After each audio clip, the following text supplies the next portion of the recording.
Everyone's talking about the new Philippines-Japan Defense Pact. But nobody's mentioning this. Spanish colonizers once feared this exact alliance so much they tried to erase it from history. So let me tell you the real story, the one that's been erased from your history books. And if you're wondering why you never learned this in school, stay until the end. I'll explain exactly why colonizers buried this story. On January 15, 2026, just a few days ago, President Ferdinand Marcos Jr. and Japan's Prime Minister signed two critical defense agreements. These pacts allow our militaries to share supplies, conduct joint training exercises, and coordinate our defense strategies. The reason? China's increasing aggression in the West Philippine Sea. Major news outlets around the world covered this signing. CNN called it a pivotal moment in Asian geopolitics. The BBC said it could reshape the balance of power in the Pacific. And Filipino news networks are broadcasting this 24/7. This is a big deal. Japan is sending a clear message. They're standing with the Philippines against any threat to our sovereignty. Before we go deeper, our goal is 500 likes. Drop your reaction in the comments and subscribe, because this story is just beginning. But what makes this even more significant, what makes this truly extraordinary, is that this partnership isn't something brand new created by modern politicians. This goes back centuries.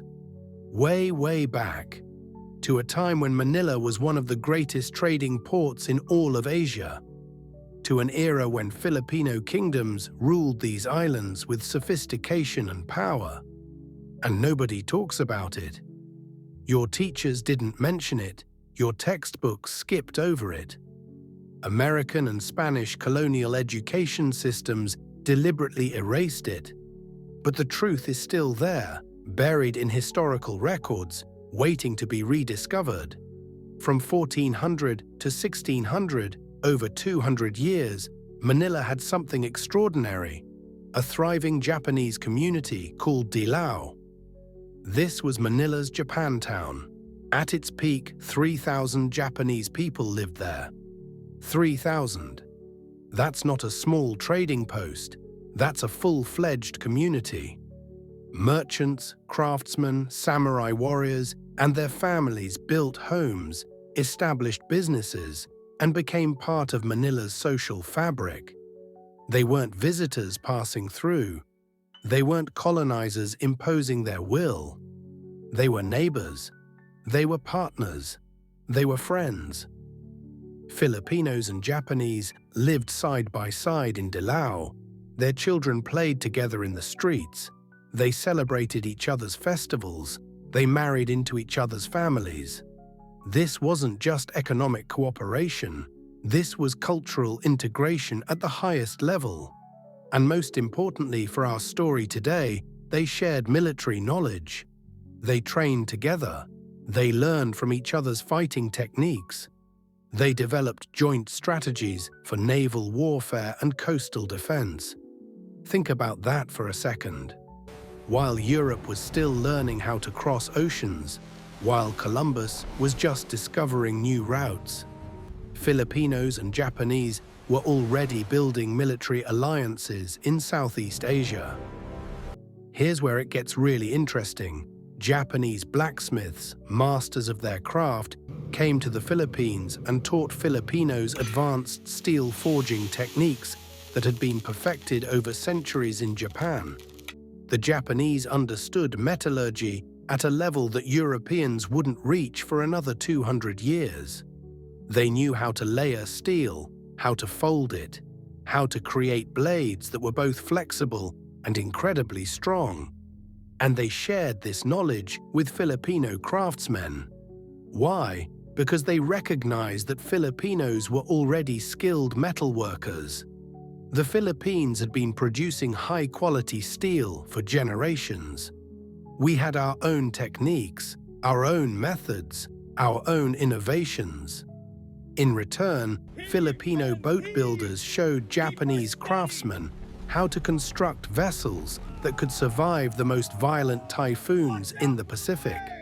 Japanese ships were excellent for their calm coastal waters, but they struggled in the brutal storms of the Philippine Sea.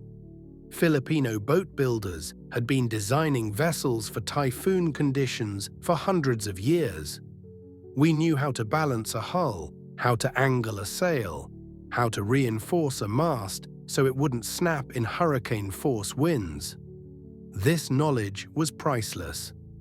Japanese shipwrights took these techniques back to Japan and revolutionized their own naval architecture. But the exchange that really shocked me when I researched this was the weapons trade.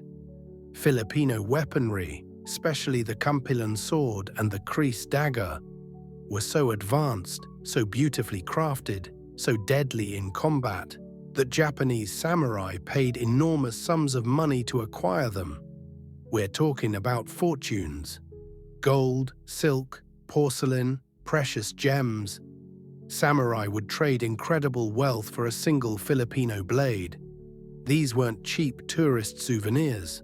These weren't decorative wall hangings. These were battle-grade weapons that could match and sometimes surpass the legendary Japanese katana. The Campilan, with its distinctive bifurcated tip, could slice through armor.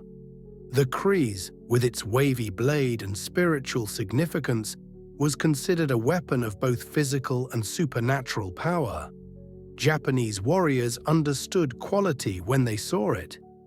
They recognized that Filipino blacksmiths had mastered something special. We weren't just trade partners exchanging goods. We were technological equals, learning from each other because we respected each other's expertise. This wasn't colonizer and colonized. This wasn't superior and inferior. This was peer-to-peer cooperation between two advanced civilizations. But it goes even deeper than trade and technology. In the 1580s, something remarkable happened that almost nobody talks about today. Filipino mercenaries actually fought alongside Japanese samurai in military campaigns across Asia. Filipino warriors were hired by Japanese warlords because of their reputation for courage, skill in battle, and absolute loyalty to their contracts. When a Filipino warrior gave his word, he kept it. When a Filipino fighter joined your army, he fought to the death. Japanese commanders knew this. They sought out Filipino mercenaries specifically because they wanted the best. And here's something that'll blow your mind. When the Spanish colonial government, which had taken control of Manila by this time, tried to expel Japanese traders from the city, do you know what happened? The Japanese government, led by the powerful daimyo of that era, sent an official diplomatic message to the Spanish governor. The message was clear: touch our people in Manila, harm our community in Dilao, interfere with our trade relationships with Filipinos, and there will be serious consequences. They threatened war, not a skirmish, not a trade embargo. War. And guess what? Spain backed down. The Spanish Empire, one of the most powerful forces in the world at that time, the empire that had conquered Mexico and Peru, the empire that ruled half of Europe, backed down. They reversed their expulsion order. They allowed the Japanese community to remain. They didn't dare antagonize Japan because they feared the Filipino-Japanese alliance. Think about what that means. Spain, with all its military might, with all its colonial arrogance, was afraid of what would happen if Filipinos and Japanese united against them. That's how strong our bond was. That's how much power we had together. That's how formidable we were as allies. This alliance wasn't just economic or military, it was diplomatic, it was cultural, it was deeply rooted in mutual respect. Japanese records from this period describe Filipinos as a proud and capable people. Filipino records describe Japanese as honorable merchants and fierce warriors. These weren't condescending colonial descriptions. These were the words of equals recognizing each other's worth. So here's the question that should be making you angry right now. If this alliance was so strong, if this partnership was so powerful, if Filipinos and Japanese had such a close relationship for 200 years, what happened? Why did it disappear? Why don't we learn about this in school? The answer, as with most erased history, is colonization.